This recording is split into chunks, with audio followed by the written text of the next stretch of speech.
Hello friends, मैं अभी मौर्य आप लोगों का एक बार पुनः स्वागत करता हूं अपने इस YouTube फैमिली में। इस क्लास में आज जो हम अध्ययन करेंगे वो अध्ययन करने वाले हैं इतिहास के पन्नों के श्रृंखला की। ठीक है, तो इससे पहले की जो भी सारी क्लासें हैं उनको यार अटेंड कर लीजिएगा एंड तत्पश्चात आकर के इस क्लास में अपना सारा जो भी सिस्टम है वो हम यार देखेंगे। ठीक है, तो आज जो हमारी नई तारीख होगी वो तारीख होगी 26 सितंबर की। ठीक है, देखते हैं इस 26 सितंबर के इतिहास में कि जो भी हमारी देश दुनिया से जुड़ी हुई कुछ ऐसी घटनाएं होंगी जो कि हमेशा और हमेशा के लिए इतिहास इसका साक्षी बन करके रह गया। 26 सितंबर के तौर पे देखते हैं इस 26 सितंबर में जो भी हमारी घटनाएं घटी, तो इन घटनाओं का भरपूर आनंद लेते हुए हम बात करते हैं 26 सितंबर के इतिहास की।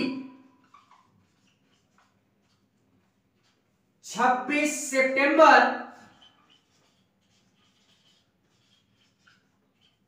26 सितंबर 1820 की बात करते हैं। 26 सितंबर 1820 ये वो तारीख है जो कि हमेशा और हमेशा के लिए इतिहास के पन्नों में दर्ज होकर के रह गई। इस दिन यार क्या होता है कि हमारे एक बहुत ही प्रसिद्ध, हम उनको दार्शनिक के तौर पे बोले या शिक्षाविद के तौर पे बोले या उनको लेखक के तौर पे बोले, तो उनको हम किसी भी नाम से क्या कर सकते हैं, जान सकते हैं। तो ऐसे हमारे महान व्यक्ति थे कौन? उनका नाम था यार, हम लोगों ने इनका नाम सुना होगा, ईश्वरचंद्र विद्यासागर का क्या होता है, जन्म होता है। ईश्वरचंद्र विद्यासागर का क्या होता है, जन्म होता है। यार फिलहाल में कई सारी छोटी क्लासों में इनकी कुछ कहानियां भी क्या हैं, प्रचलित हैं। और इनका जो जन्म होता है वो बंगाल के, कहां पे, बंगाल के मेदिनीपुर में। मेदिनीपुर हमारा एक जिला पड़ता है, और अगर एग्जैक्ट गांव की बात करें तो बरसिंघा गांव में, कहां पे, बरसिंघा, बरसिंघा ग्राम में हमारा ये विद्यासागर जी का क्या होता है, जन्म होता है। और इतना ही नहीं यार, इन्होंने कई ऐसे कार्य किए जो कि एक तरीके से बोले तो ये समाज सुधारक के तौर पे भी क्या थे, प्रचलित थे। तो मैंने यार पहले ही बोला कि इनको हम किस नाम से जानते हैं, इनको एक नाम से और जानते हैं, यानी इनके जो बचपन का नाम था, इनके बचपन का नाम क्या था, ईश्वरचंद्र, ईश्वरचंद्र बंदोपाध्याय, बंदोपाध्याय के नाम से भी जानते हैं। और इतना ही नहीं, ये यार हम इनको पहले ही बोलते हैं कि ये हमारे यानी एक साहित्य के तौर पे या लेखक के तौर पे प्रचलित थे। लेखक के साथ साथ इनको हम शिक्षाविद के तौर पे भी क्या करते हैं, जानते हैं। और इतना ही नहीं, हम इनको महान दार्शनिक के तौर पे भी जानते हैं, महान दार्शनिक के तौर पे, एक महान दार्शनिक के तौर पे भी क्या करते हैं, जानते हैं। एंड इसके अलावा एक महान समाज सुधारक के तौर पे भी ये क्या थे, प्रचलित थे। और इतना ही नहीं यार, इन्होंने महिलाओं के लिए या एक तरीके से बोले तो नारियों के प्रति इनका समर्थन ज्यादा था पुरुषों की अपेक्षा में। ठीक है, तो इसी कारणवश ये मतलब इन्होंने कई सारे विद्यालयों एवं विश्वविद्यालयों का भी क्या करवाया यार, स्थापना करवाई। ऐसे कई सारे विश्वविद्यालयों का या विद्यालयों का निर्माण करवाया, जिससे कि नारियों की शिक्षा में या महिलाओं की शिक्षा में क्या हो सकी, बढ़ोतरी हो सकी। और इतना ही नहीं, ये 1956 में क्या करते हैं, ये ईश्वरचंद विद्यासागर जी 1956 में एक कानून पारित करते हैं, जिसको विधवा पुनर्विवाह कानून के नाम से भी जानते हैं। विधवा पुनर्विवाह कानून के नाम से भी जानते हैं। ये कानून पारित करवाया गया, कब पारित करवाया गया, 1956 में। ठीक है, तो ये तथ्य भी हमको क्या करना है, याद रखना है। इसी कारणवश ये जो हमारे मतलब एक तरीके से बोले ईश्वरचंद्र विद्यासागर जी हैं, ये 26 सितंबर के तौर पे इतिहास में हमेशा क्या हुए, दर्ज हुए। ठीक है, और अगर और भी इनके विशेषताओं में बोलना चाहूं मैं, तो ये एक तरीके से बंगाल के जाने माने एक तरीके से बोले मतलब समाज सुधारक के स्तंभ के तौर पे ही जान लेते हैं, या समाज सुधारक के नाम से भी इनको जानते हैं। ठीक है, तो इस कारणवश ये 26 सितंबर 1820 की जो तारीख है, ये इतिहास के पन्नों में हमेशा और हमेशा के लिए इतिहास इसका साक्षी बन करके रह गया। बात करते हैं इसी 26 सितंबर के इतिहास में कुछ अन्य घटनाओं की, जो कि हमेशा और हमेशा के लिए इतिहास के पन्नों में दर्ज होकर के रह गई। ठीक है,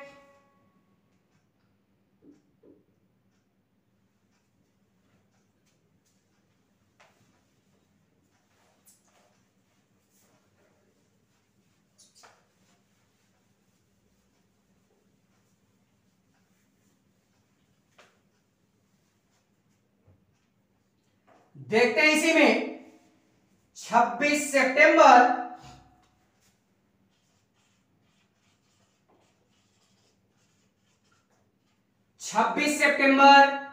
1923 की बात करते हैं। 26 सितंबर 1923 यह वो तारीख है कि ये भी अपनी एक अलग पहचान को लेकर के इतिहास में क्या होती है, दर्ज होती है। ठीक है, क्या होता है कि 1923 में हमारे जाने माने एक्टर यानी बॉलीवुड इंडस्ट्री के 50 के दशक के जाने माने एक्टर हमारे कौन, देवानंद के नाम से प्रसिद्ध थे।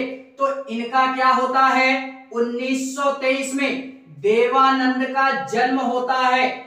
देवानंद का क्या होता है, जन्म होता है। और इतना ही नहीं, इनको यार याद भी रखना है बाकायदा। और कहां पे होता है, तो ये पंजाब के, कहां पे, पंजाब के गुरुग्रामपुर में, गुरुग्रामपुर में हमारे देवानंद जी का क्या होता है, जन्म होता है। ये थे कौन, तो बॉलीवुड इंडस्ट्री के हमारे 50 के दशक के, या एक तरीके से मैं अगर बोलना चाहूं तो सदाबहार, मतलब एक तरीके से होता है ना कि सदाबहार टाइप के जो भी हमारे गाने आते हैं या जो भी हमारे फिल्म आते हैं, या सदाबहार टाइप के एक तरीके से बोले तो ये देवानंद प्रसिद्ध एक्टर के तौर पे बॉलीवुड इंडस्ट्री में जाने जाते हैं। ठीक है, तो इस कारणवश भी ये जो हमारी तारीख है, ये यार इतिहास के पन्नों में हमेशा और हमेशा के लिए 26 तारीख के तौर पे क्या हुई, दर्ज होकर के रह गई। और इतना ही नहीं यार, ये है मध्यम वर्गीय परिवार में इनका जन्म होता है, ये याद रखना है। बात करते हैं इसी 26 सितंबर के इतिहास में। 26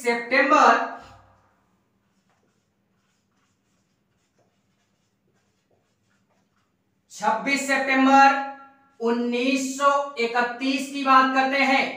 ये वो तारीख है कि ये भी अपनी एक अलग पहचान को लेकर के इतिहास में अलग नाम से दर्ज होती है, वो भी हमेशा और हमेशा के लिए। ठीक है, इस दिन क्या होता है कि हमारी एक घटना घटित होती है, या एक तरीके से बोले तो हमारा एक महान क्रिकेटर जिसको हम लोग विजय लक्ष्मण मांजरेकर के नाम से भी जानते हैं, इसका क्या होता है, जन्म होता है। ये हमारा क्या है कि विजय लक्ष्मण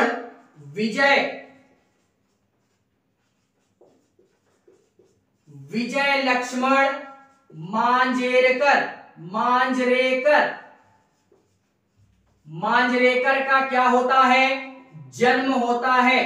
कहां पे होता है, तो मुंबई में होता है, मुंबई में। और ये थे कौन, तो ये हमारे भारतीय क्रिकेट के, या एक तरीके से बोले तो एक क्रिकेट का खिलाड़ी था बंदा, जो कि भारतीय टीम का था।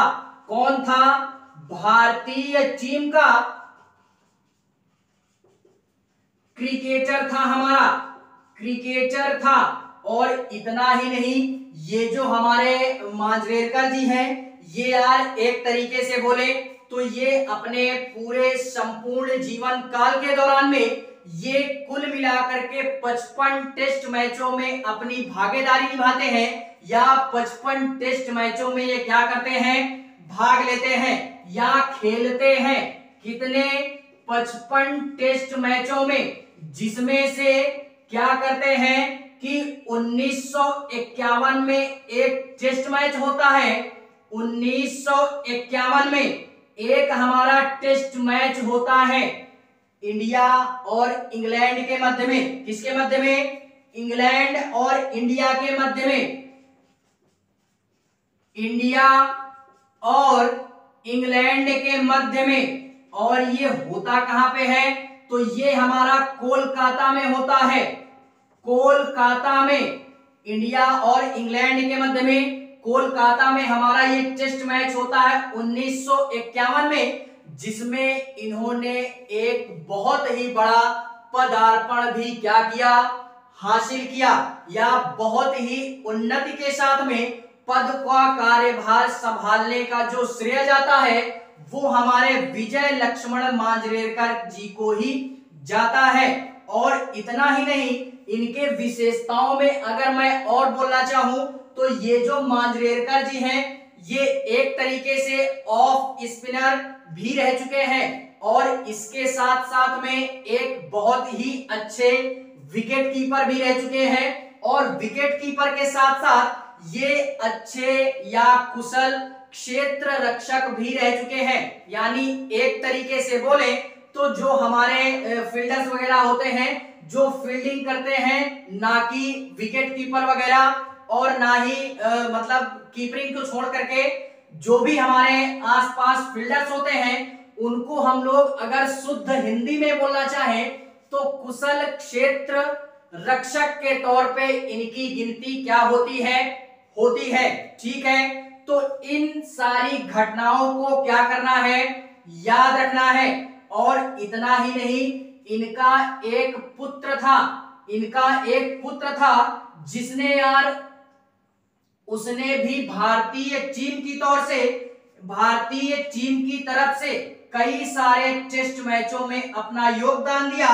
और वर्तमान में आज जो इनका पुत्र है वो क्या है, टीवी में एक एंकर के तौर पे क्या कर रहा है, कार्यरत है। उसका नाम क्या है, तो संजय मारेरकर। ठीक है, तो इस कारणवश ये 26 सितंबर 1931 की तारीख ये अपनी एक अलग पहचान को लेकर के इतिहास में क्या हुई, दर्ज हुई, वो भी बाकायदा हमेशा और हमेशा के लिए। देखते हैं इसी 23 सितंबर के इतिहास में, 26 सितंबर के इतिहास में कुछ अन्य घटनाओं की, जो कि हमेशा और हमेशा के लिए इतिहास इसका साक्षी बन करके रह गया। ठीक है,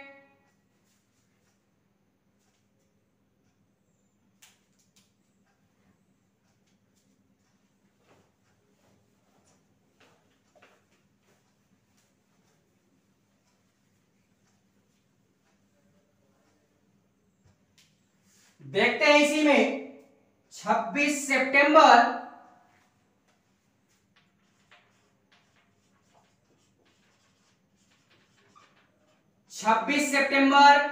1932 की बात करते हैं। इसमें थोड़ा सा स्टार लगाते हैं। क्या होता है कि 1932 ये वो तारीख है कि जो कि अपने आप में विरली और अनूठी है। ये अपनी एक अलग पहचान को लेकर के इतिहास में आज बाकायदा 26 सितंबर के तौर पे दर्ज है। इसमें क्या होता है कि 1932 में हमारे जाने माने अर्थशास्त्री या एक तरीके से बोले जाने माने राजनीतिज्ञ, जिनको हम लोग डॉक्टर मनमोहन सिंह के नाम से भी जानते हैं, डॉक्टर मनमोहन सिंह, इनका क्या होता है, जन्म होता है। डॉक्टर मनमोहन सिंह का जन्म होता है, कब होता है, 26 सितंबर 1932 को। और ये अपने समय के या एक तरीके से बोले हम तो ये सन 2004 से लेकर के 2014 के मध्य में ये भारत के प्रधानमंत्री के रूप में भी क्या कर चुके हैं, कार्य कर चुके हैं। 2004 से 2014 के मध्य में एज अ प्राइम मिनिस्टर ये क्या कर चुके, कार्य कर चुके हैं या कार्यरत रह चुके हैं। इनको हम महान अर्थशास्त्री के तौर पे भी जानते हैं, अर्थशास्त्री के तौर पे। और राजनीति में तो इनकी बड़ी ही चर्चा होती है, राजनीतिज्ञ के तौर पे जानते हैं। और इतना ही नहीं, एक बार यार मतलब इनके विषय में कई सारी ऐसी घटनाएं भी प्रचलित हैं जो कि इनको अपने आप में दूसरों से अलग करती हैं। ठीक है, इनको अमेरिका तक से बुलावा आया था कि आप हमारे यहाँ पे आइए, हमारे यहाँ की अर्थव्यवस्था के संबंध में कुछ ऐसी ट्रिक्स और टिप्स दीजिए कि हमारे यहाँ की अर्थव्यवस्था सुचारू रूप से चल सके और क्या हो सके, सबको या जो भी हमारी मुद्रास्फीति वगैरह है वो नियंत्रित हो सके। तो इनको अमेरिका से भी इसका बुलावा आता है। तो यार हम इसी से समझ सकते हैं कि ये कितने बड़े अर्थशास्त्री होंगे। ठीक है, और इतना ही नहीं, ये यार एक मतलब तात्कालिक या बोले इन्हीं के पश्चात में हमारे एक प्रधानमंत्री होते हैं जिनको हम पीवी नरसिम्हा राव के नाम से भी जानते हैं। तो ये पीवी नरसिम्हा राव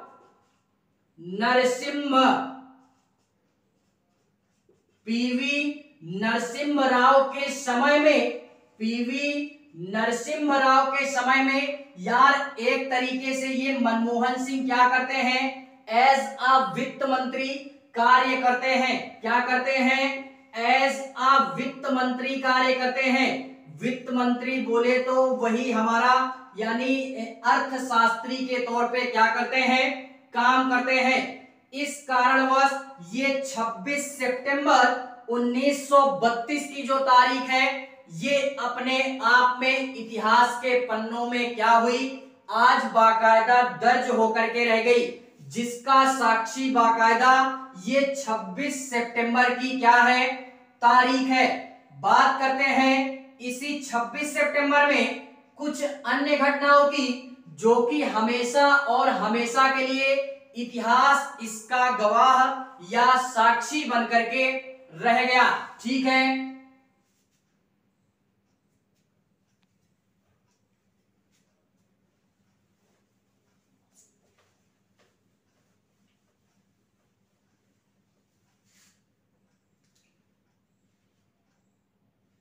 देखते हैं इसी में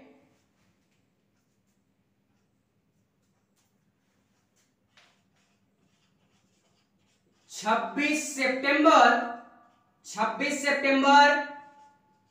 1958 की बात करते हैं। 26 सितंबर 1958 भी कोई अलग से मतलब इसका वर्णन नहीं किया गया ये भी अपनी एक अलग पहचान को लेकर के ही इतिहास में दर्ज हुई है, जिसका बाकायदा अध्ययन हम आज कर रहे हैं 26 सितंबर के तौर पे। ठीक है, इसमें क्या होता है कि 1958 में हमारा एक तरीके से बोले तो राष्ट्रीय कानून या अंतरराष्ट्रीय दिवस मनाया जाता है। उसका नाम क्या है? तो विश्व बधिर, क्या बोलते हैं? विश्व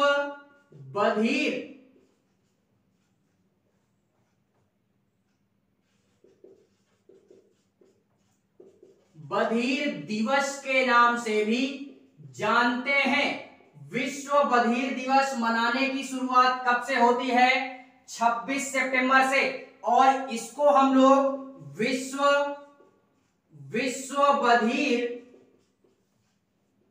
दिवस सप्ताह के नाम से भी जानते हैं। दिवस सप्ताह के नाम से जानते हैं। और ये जो हमारा बधिर दिवस है ये पूरी तरीके से सितंबर लास्ट तक मनाया जाता है मेरे हिसाब से। ठीक है, और इसको मनाने का केवल और केवल एक ही उद्देश्य था कि जो भी हमारे बधिर लोग हैं या मूक लोग हैं, तो इसमें हम लोग मूक बधिर भी जोड़ देंगे।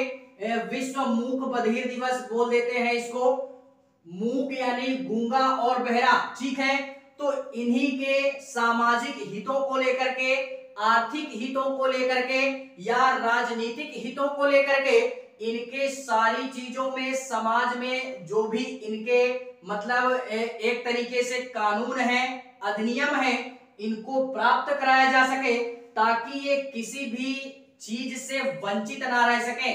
चाहे वो सरकार की कोई स्कीम हो या समाज से जुड़ी हुई कोई हमारी अन्य चीजें हो, उन सारी चीजों का भरपूर लाभ मिल सके मूक और बधिर लोगों को। ठीक है, तो इसकी जागरूकता फैलाने के लिए ये हमारा मूक बधिर दिवस क्या किया जाता है? मनाया जाता है हर साल। कब मनाया जाता है? 26 सितंबर 1958 को। तो इस कारणवश ये जो हमारी तारीख है ये बाकायदा हमेशा और हमेशा के लिए 26 सितंबर के तौर पे क्या हुई? दर्ज हुई। बात करते हैं इसी 26 सितंबर के इतिहास में कुछ अन्य घटनाओं की, जो कि हमेशा और हमेशा के लिए इतिहास इसका साक्षी बन करके रह गया। ठीक है,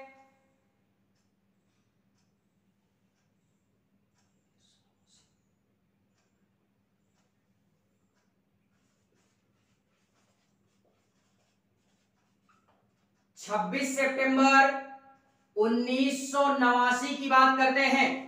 ये वो तारीख है कि ये भी यार कोई खास नहीं है। हम लोग यार बात तो कर लेते हैं, जो भी हमारी बॉलीवुड इंडस्ट्री से रिलेटेड जो भी हमारी घटनाएं हैं वो उतनी इंपॉर्टेंट नहीं है। केवल और केवल माइंड में सेट करके रखना है। ठीक है, ताकि हमको अगर किसी को गिनाना हो कि हाँ इस डेट को कौन कौन सी घटना घटित हुई या 26 सितंबर के बारे में आप क्या जानते हैं, कौन कौन सी घटनाओं को जानते हैं, तो हम बाकायदा उसको एक एक घटना क्या कर सकें? गिना सकें। ठीक है, तो बाकी बॉलीवुड इंडस्ट्री से रिलेटेड जो भी हमारी घटनाएं हैं उनको याद नहीं रखना है, केवल माइंड में सेट करके रखना है। ठीक है, 1979 में क्या होता है?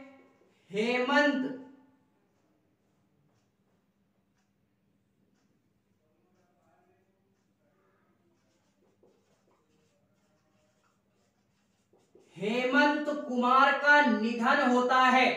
हेमंत कुमार का क्या होता है? निधन होता है। ये थे कौन? तो ये जो हमारे हेमंत कुमार हैं, ये यार एक तरीके से बॉलीवुड इंडस्ट्री के हमारे संगीतकार के तौर पे इनको हम जानते हैं। संगीत की दुनिया में इन्होंने क्या किया? अपनी आवाज का ऐसा जादू बिखेरा कि इनके गाने आज भी लोगों के दिलों में राज करते हैं और बाकायदा लोग इनकी आवाज के बेपनाह अंदाज से इनके गानों को क्या करते हैं? सुनते भी हैं।